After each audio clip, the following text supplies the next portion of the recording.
কাল রাতে এসেছি কালিম্পং, তো সেরকমভাবে কিছুই দেখা হয়নি। আর পৌঁছতে পৌঁছতে মোটামুটি 10টা বেজে গেছিলো। হ্যালো, সবাই কেমন আছেন? নিশ্চয়ই ভালো আছেন। আজকের গল্পটি শুরু করছি এই আকাশপথ থেকে। দুটো ফ্লাইট মিস করে 3 নম্বর ফ্লাইটটি ধরে আমরা এবার রওনা হলাম পাহাড়ের উদ্দেশ্যে। আসলে দুদিন থেকে মনটা বড্ড পাহাড় করছিল, তাই এদিক সেদিক কিছু না ভেবে ছুটে চলে এলাম আমার নর্থ বেঙ্গলে।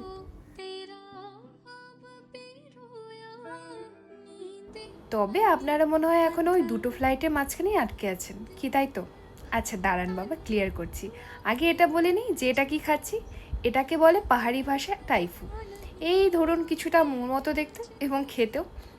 এটাকে মেনলি আপনারা পেয়ে যাবেন এই পাহাড়ি অঞ্চলগুলোতেই।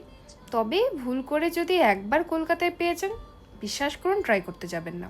যা, আর একটা স্পয়লার, এবার না লোকে আমাকে ধরে পেটাবেই। আচ্ছা, ইনি হচ্ছেন ডোনো, আর আজকে আমি এনারই হোমস্টেতে এসেছি। আর হোমস্টেটার রাতের ভিউটা ঠিক এরকম।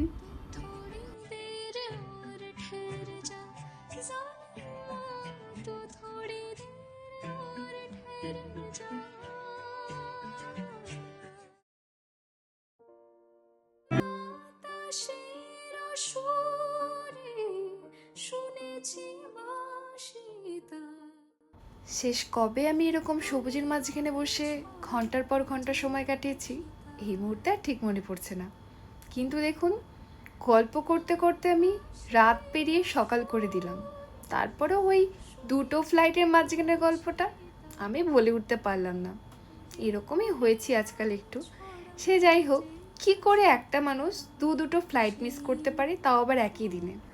এই যে ভদ্রলোকটিকে দেখতে পাচ্ছেন, ইনি তার জলজান্ত কারণ।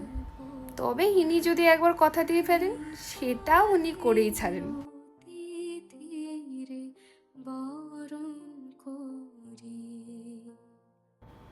চলুন এবার আমরা বেরিয়ে পড়ি, কারণ ওই একটা দিনের জন্যই এসেছিলাম।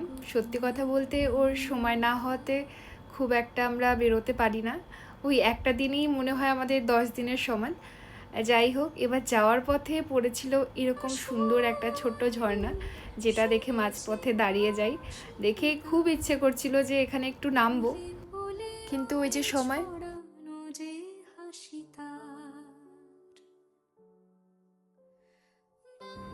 যেতে যেতে নজর পড়লো আমার এই সুন্দর পাহাড়ি সবজিগুলোর ওপর। আর সবজির প্রতি বরাবরই তো আমার একটা অন্য রকমের টান। তাই ব্যাগ ভর্তি বাজার করে চললাম আমি এবার বাগডোগরা এয়ারপোর্টের দিকে।